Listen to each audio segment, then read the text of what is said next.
Hi guys, welcome back again to our channel. Today is Saturday, November 18. At yan, syempre, yan pa rin yung ating view everyday. Mas snow. Pero kahapon nag-positive yung weather kaya medyo nabawasan yung snow dyan.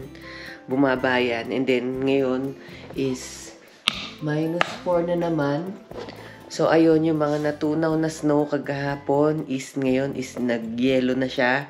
So, ngayon, mas delikado dahil meaning madulas. So, kasi yung tubig, tas magiging parang yellow siya. So, imagine nyo na lang yung yellow sa freezer, tas tapakan nyo yun. So, ganun kadulas. Buti na lang yung ibang pathway is meron pang, rough snow. So, ayan yung magpipigil ng dulas, pero yung katulad dyan, yung nadaanan ng gulong. So, yan. Pag dumaan ka dyan, ayan, madulas yan. So, ingat-ingat sa mga nandito sa Canada. Pero sa tingin ko, sa ibang part ng Canada is walang snow, base sa mga napanood ko. So, yun guys, gusto ko mag-thank you sa mga nag-comment, nag-like, at mga nag-subscribe sa mga previous video namin. So, salamat at may mga nakaka-appreciate dun sa mga ginagawa naming video. So, ngayon, for today's ganap is may sasagutin tayong tanong ng ating isang viewer. Taga-Quebec siya. So, taga-Quebec yung asawa niya and then plano niyang sumunod dito. So, ayun, mamaya sasabihin ko sa inyo kung ano yung tanong niya. I-share ko sa inyo at ito-try ko ring sagutin. So, for the meantime is gagawa muna tayo ng breakfast. So, ito ang aking planong gawin. Ayan. Baki naman. Ano ba to? Palm. Ayan, Palm brand. I think sa New Zealand to. Ayan. Hi kay Tia Lina na nasa New Zealand. Shout out. So, ayun. Yung tita ni Manong Joby na nasa New Zealand. So, pwede naman kayo magpadala nito. Ayun. So, ito. Bala kong lutuin. Then, lalagyan ko ng patatas. Syempre. Ayan. To. So, tong patatas na to is binibili ko siya sa grocery ng isang bag. So, naglalas naman to ng isang buwan. So, ito pala guys, share ko lang yung aking side ng patatas, sibuyas. At ito, thank you Maxi. At nagdala kayo ng sayote. So, ayan, dito ko nilalagay yung mga sibuyas, patatas, bawang, tapos ito. Ang matawag dyan, ginger. So, yan, dyan ko yan nilalagay. So, ito, matagal na to, pero okay pa rin siya, oh. Hindi ko alam kung bakit. As napansin ko rin dito na bihira rin kaming mapanisan ng pagkain. Siguro dahil nga sa temperature, malamig. And then, bihira rin magkaroon ng tawag dito, mold, yung mga pagkain sa rep. Kahit mga 1 week na siya, hindi pa rin siya nagkakamold, not unlike dun sa experience namin sa Pinas or sa Malaysia na minsan ilang araw pa lang may mold na. Siguro dahil nga sa weather, mas malamig. So, ito guys, gagawa tayo ng corned beef with patatas. Siyempre, gusto ko rin yung maraming sibuyas. So, ito rin sibuyas, isang bag ko yan binibili. So, naglalas yan mga 2 weeks. Ayan, bawas na yan, pero pag binili ko yan, napupuno hanggang dito. So, ayun, kasi mas mahal kapag bibili ka ng per piraso, bali per pound yung niya presyo. Not unlike yung isang bag na per bag yung price niya mga $2.99 lang. So, ganun yung ginagawa ko. So, ayun. So, yun guys, luto lang muna ako ng corned beef bago ko sagutin yung tanong ni ate.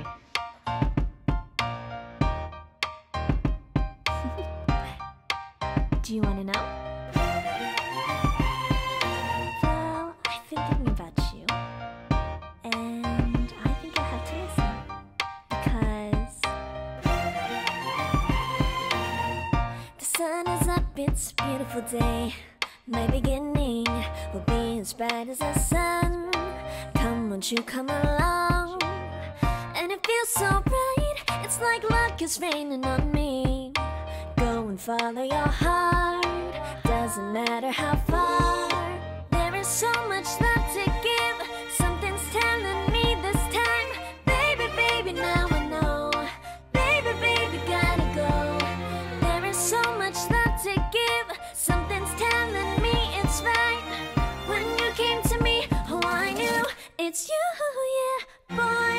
gonna show me now and forever.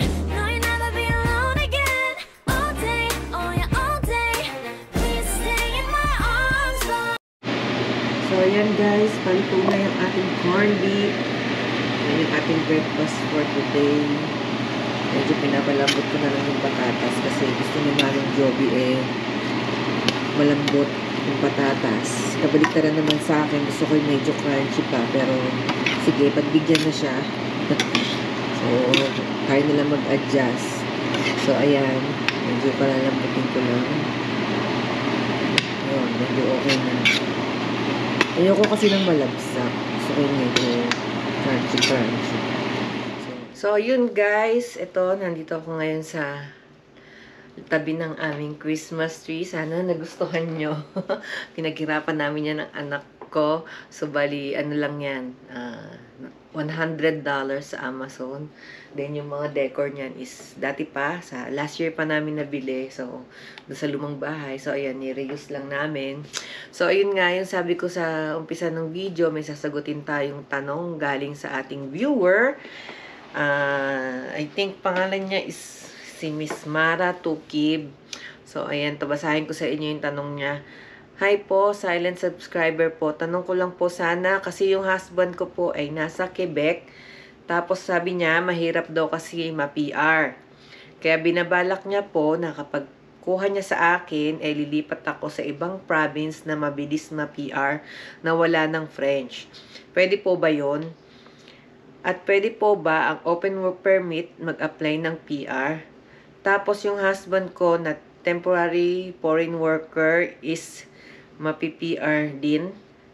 Sana masagot. Salamat po. So, nireplyan ko na siya dun sa message niya. Pero gusto ko lang din i-share sa inyo, lalo na sa mga nandito sa Quebec na, you know, yung sabi nga nila mahirap ma-PR gawa nga ng French language.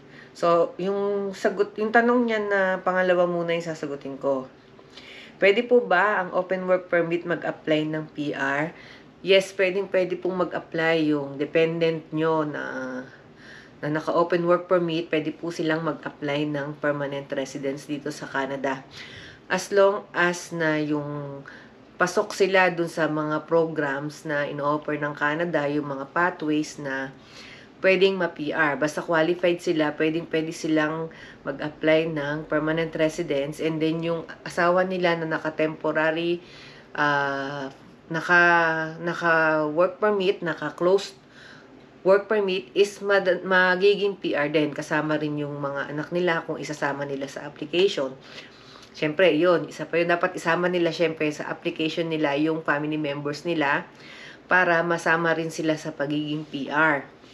So, yun guys, dun sa tanong niya na kung pwede ba daw siya lumipat ng ibang province after niya dumating dito sa Quebec para dun siya mag-a-apply ng PR, sa nabasa ko is pwede naman po yun. Wala naman po ipigil sa atin na lalo na't naka-open work permit siya, wala naman naka-specify kung saang province siya pwedeng mag-work. So, it means pwede siyang lumipat ng ibang province at doon maghanap ng work. So, meron siyang dalawang pathways na pwedeng pagpilian.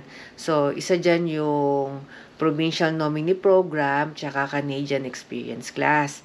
So, dun sa Provincial Nomination Program, obvious naman dun sa title na inonominate siya or mag-a-apply siya dun sa province na nilipatan niya ng provincial nominee. So, i-check niya dapat dun sa province na nilipatan niya kung ano ba yung mga pathways para makapag-apply siya ng nominee program. So, for example, sa Alberta siya nagpunta, yung skills ba niya is in demand dun sa Alberta? Sa tingin ba niya madaling makakuha ng provincial nomination? And then, kung sa tingin niya is qualified na siya mag-apply ng provincial nomination, ayun, pwede siyang mag-apply sa Alberta. Ang drawback lang doon is kailangan niyang i-explain dun sa provincial nomination application niya yung asawa niya. Kasi yung asawa niya is nasa Quebec. And usually, kapag provincial nomination, pag provincial nominee ka, it means dapat dun ka tumira dun sa province na pinag-apply mo ng PNP. So, ayun. So, i-explain niya dun sa application niya na once na na-receive na nila yung permanent residence nila or before pa nila ma-receive yung permanent residence nila, is lilipat din doon yung asawa niya, sasama sa kanya. So, yun yung medyo complicated na siguro kailangan mo talagang i-prove sa immigration officer or dun sa immigration officer ng Alberta na lilipat talaga yung asawa niya sa Alberta once na naka-receive na sila ng nomination or yung permanent residence. Kung maka-receive man na siya ng provincial nomination from Alberta, example lang po yun yung province, example ko lang po yun, alimbawa sa Alberta nga, naka-receive na siya ng provincial nomination, and then yung asawa niya is nasa Quebec pa rin nagtatrabaho. So ngayon, mag-a-apply na siya sa federal level. So dun sa federal level, i-explain niya din ulit kung ano yung magiging plano nilang mag-asawa once na na-receive na nga nila yung permanent residence nila. Kasi yung provincial nomination, sa pagkakasabi ko nga kanina, kailangan dun kayo titira sa province na nag-nominate sa inyo. Although, hindi naman nila kayo pipigilan kung lumipat man kayo ng ibang province. Technically, kasi sa experience namin, may pinirmahan kami na promise na parang buong family namin is dito titira sa Quebec. So, the same as dun din sa provincial nomination ng ibang province, meron din yan na parang sinasabi mo na mangangako ka na dun kayo titira ng family mo. So, ayun, yung sa isang pathway na nga yun na provincial nomination program, dapat maganda yung pagkaka-explain nyo dun sa application nyo kung ano ba yung plano nyong gawin. Kung magre-resign ba si Habi sa Quebec at lilipat talaga sa Alberta. Syempre, i-explain nyo rin na bakit ka pumunta ng Alberta, yung asawa mo is nasa Quebec. May mga ganon. Syempre, maganda ma-explain nyo na ng maayos para wala nang itanong pa yung immigration officer o wala nang makitang butas dun sa application nyo. So, isa yan, yung isang pathway provincial nominee program. Pangalawa, yung sinasabi ko na Canadian Experience Class. Ito naman is open sa lahat ng mga merong work experience dito sa Canada. Minimum of 1 year experience na nandito kayo sa Canada. Pwede rin to kahit wala na kayo dito sa Canada. Pwede rin po kayo mag-apply ng permanent residency using the Canadian Experience Class pathway kahit nasa Pilipinas na kayo. For example, nag-work kayo dito sa Canada, kahit sa Quebec na work experience is counted. So, ito muna yung isang scenario. Halimbawa, nag-work kayo dito sa Canada ng 2 years. From 2020 to 2022, for example. And then, 2023 is umuwi na kayo ng Pilipinas, hindi na kayo nag-renew ng permit. Then, bigla nyong napagdesisyonan or bigla nyong napag-isipan na realize na gusto nyong pumunta ulit dito sa Canada. Pero, syempre, mas maganda kung pupunta kayo dito is kung permanent residence na kayo. So, yung 2 years na experience nyo dito sa Canada, pwede na kayong mag-apply ng Canadian Experience Class. Bali, yung pathway na yun, yung pwede nyong gamitin. Ang kailangan doon is yung mag-take kayo ng IELTS, kumuha kayo ng ECA, tapos syempre yung mga proof na nandito kayo sa Canada ng 2 years, tsaka yung employment certificate nyo na galing sa company nyo, na talagang nag-work kayo ng 2 years dito sa Canada. So, ayun, pwede nyo siyang gamiting pathway, yung Canadian Experience Class, pero point system din yon. And then, katulad nga doon sa previous vlog ko, depende sa occupation nyo kung in demand siya. Depende kasi sa IRCC kung ano yung idodraw niya. For example na lang natin yung IT, parang kami, di ba? Halimbawa, nagkaroon kami ng 2 years experience dito sa Canada, then bumalik kami ng Pilipinas, and then naisipan namin na mag-apply ng permanent residence dito sa Canada. So, kailangan ko mag-create ng express entry application. Gagamitin ko nga yung Canadian Experience Class. And then, mag-aantay ako ng draw. Mag-aantay ako ng draw ng IRCC na related sa STEM. Yung sinabi ko nga sa previous vlog ko, yung Science, Technology, Engineering, and Math. So, ayun. So, parang ganun din.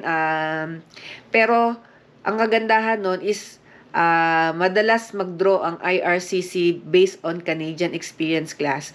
Pero dahil nga may bago silang strategy, ang usually na idodraw nila is yung nabanggit ko sa previous vlog ko na mga occupation na mga in demand like healthcare, yung nga sa STEM, sa trades, sa transportation, at saka sa French proficiency.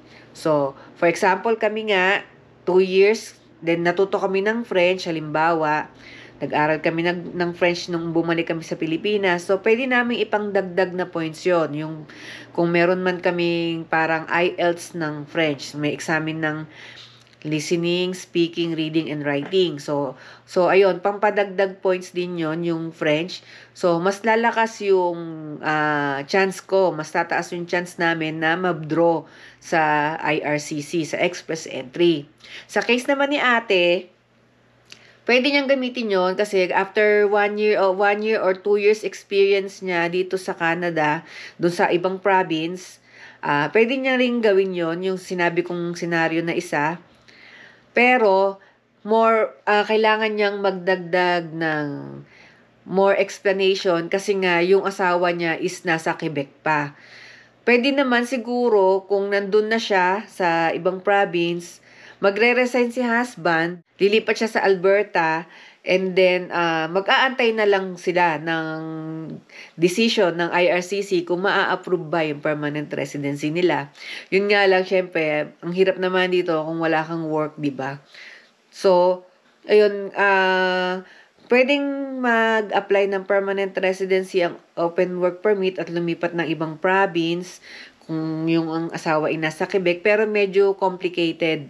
Kasi nga, kailangan mo talagang i-prove na aalis kayo ng Quebec or aalis ng Quebec yung nagtatrabaho sa Quebec at lilipat dun sa probinsya na napili nyo. Kasi sa Canadian Experience Class, hindi po kasali dun ang Quebec. So, all province ng Canada except Quebec po. Kasi ang Quebec ay may sarili silang immigration rules or parang sila yung pumipili ng gusto nilang ma-permanent residence dito sa Canada. So, yun guys, na share ko lang sa inyo na medyo naisipan din namin yun na gawin yung mga nabanggit kong pathways na yung mga strategy na in-advise ko kay ate. Kasi nga yung una, yung mga first 2 years namin dito, syempre, di ba, parang ang tagal na namin, and hindi pa kami na-PR dahil nga sa French. So, iintindihan ko si ate dun sa feelings niya na parang, at saka dun sa asawa niya, siguro na-frustrate na rin na parang, paano ba ma-PR? Ang hirap kasi ng mag-aral ng French, ganyan. So, kami, sumagi din sa isip namin yon na why not lumipat ng ibang province and then dun mag-apply ng PR. Tsaka naisipan din namin na mag-apply dun sa Canadian Experience Class.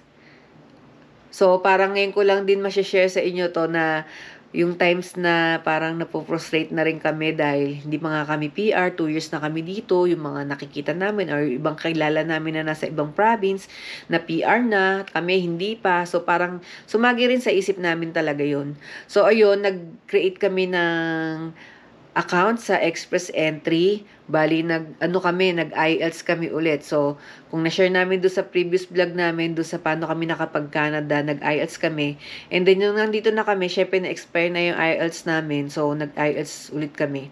And then, nag-create kami ng account sa Express Entry para nga sa Canadian Experience Class. But, unfortunately, mababa pa rin yung points namin.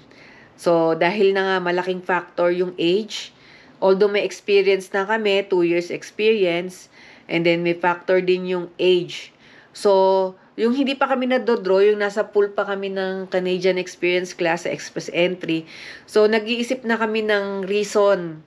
Ano bang paano ba namin i-justify na lilipat kami ng ibang province kapag na-PR nga kami. Syempre, kapag na-draw kami, syempre, magpapasa na kami ng requirements, diba? So, sa mga familiar dyan sa Express Entry, so, bawa na draw na kami sa Express Entry. So, invite na kami, makaka-receive na kami ng invitation to apply. And then, kailangan namin mag-submit ng document. So, doon pa lang, i-explain na dapat namin ano ba yung strategy na gagawin namin. Kasi hindi kami pwedeng tumira sa Quebec. So, yun yung ano doon. Siyempre, i-check nila, may work kayo sa Quebec, parehas kayo may work sa Quebec, lilipat ba kayo ng ibang province, may work na kayo dyan, yung parang ganun. So, hindi namin marireason out yung mahirap maghanap ng trabaho. Kasi pwede mo ring i-explain yun na kaya ka lumipat ng ibang province is dahil nahirapan kang maghanap ng work dahil nga sa language ba? Dahil nga sa language, dahil sa French. Kumbaga, hindi ka makapag-apply, hindi ka matanggap dahil hindi ka marunong mag-French. Pwede mong i-explain yun. Kasi kami, nagkataon kami na parehas kami may work. So, ang winowori namin, baka hindi rin kami ma-approve doon sa Express Entry or pag-apply namin ng PR kasi nga, nandito kami sa Quebec.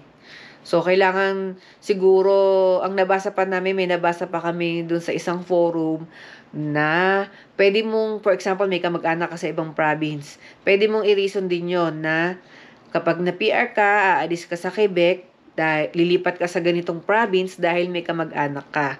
So, mas gusto mong makasama yung kamag-anak mo. Pero talagang napaka-komplikado kasi kung ako yung immigration officer,